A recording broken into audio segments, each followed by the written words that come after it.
मोहल्ला गुरु नानक नगर के छोटे से घर में जन्मी हरकौर आज पंजाब की पहली दलित बैकग्राउंड वाली आईपीएस अधिकारी बन चुकी थी। उसके पिता गुरप्रीत एक ऑटो चालक थे जिन्होंने अपनी बेटी को पढ़ाने के लिए दिन रात मेहनत की।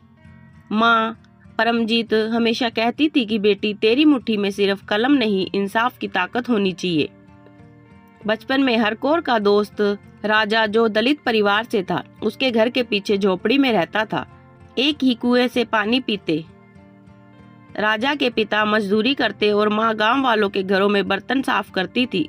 गरीबी के बावजूद राजा ने कभी भी हरकौर को अपने घर आने से नहीं रोका। भले ही समाज ने उसकी दोस्ती को गलत समझा। एक दिन स्कूल में राजा को उसकी जाति के कारण प्रधानाध्यापक ने लाइब्रेरी में घुसने से रोक दिया। हरकौर ने उस दिन पहली बार अन्याय के खिलाफ आवाज उठाई। उसने राजा का हाथ थामा और लाइब्रेरी में बैठकर किताबें पढ़ी। यही वो पल था जब हरकौर ने ठान लिया कि वह समाज की यह हरकतों का जवाब जरूर देगी। साल बीते, हरकौर ने यूपीएससी पास कर ली, आईपीएस बन गई। वहीं राजा को पढ़ाई छोड़ मजदूरी करनी पड़ी क्योंकि उसके पिता बीमार हो गए थे। एक शाम हरकौर को पता चला कि राजा के परिवार को गांव के ठाकुरों ने उनकी झोपड़ी से बेदखल कर दिया है। उसने वादा किया था वह अन्याय कभी होने नहीं देगी। अगले दिन हरकौर अपनी वर्दी में गांव पहुंची। ठाकुरों ने जब उसे देखा तो हंसते हुए कहा, सीखनी अफसर दलितों के लिए लड़ेगी, यह कैसी फिल्मी कहानी है। हरकौर ने बिना एक शब्द कहे राजा के परिवार को उनकी जमीन पर वापस बसाने का आदेश दिया। पुलिस ने ठाकुरों के खिलाफ केस दर्ज किया। गांव वाले हैरान थे कि एक सिख लड़की ने दलितों के लिए लड़ाई लड़ी। राजा की माँ ने हरकौर के पैर छुए। उसने उसे गले लगा लिया। मैं आपकी बेटी हूँ माँ, यह मेरा फर्ज था, उसने आंसू भरी आवाज में कहा। लेकिन कहानी वहीं खत्म नहीं हुई। राजा की बहन मीशा को गांव के स्कूल में दाखिला नहीं मिल रहा था। प्रिंसिपल ने कहा दलित बच्चे यहाँ नहीं पढ़ सकते।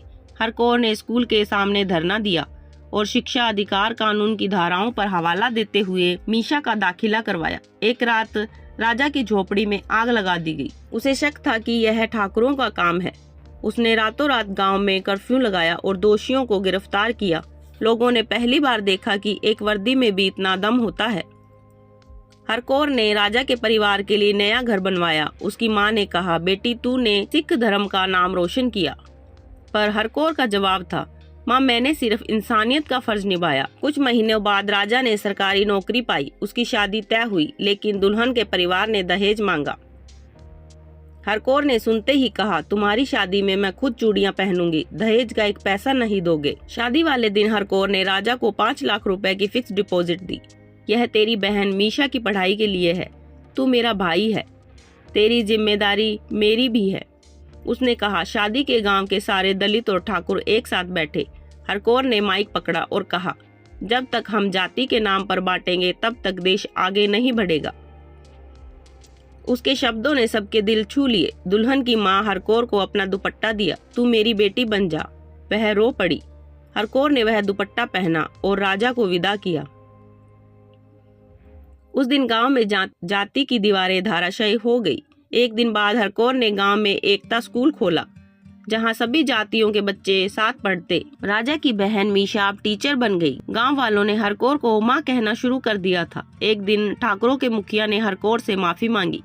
हमने गलत सोचा था, तुमने हमें सिखाया कि इंसानियत ही सबसे बड़ा धर्म है, उन्होंने कहा। हरकौर ने मुस्कुराकर जवाब दिया, अब हम सब मिलकर नया गांव बनाएंगे। समय बीता, हरकौर का ट्रांसफर हो गया।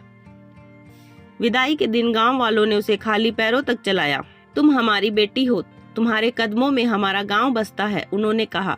आज गुरु नानक नगर में हर साल एकता दिवस मनाया जाता है। राजा की बेटी जिसका नाम हरकौर रखा गया वहीं स्कूल चलाती जहां दलित और ठाकुर बच्चे साथ पढ़ते हैं। हरकौर अब पुलिस महानिदेशक बन चुकी है।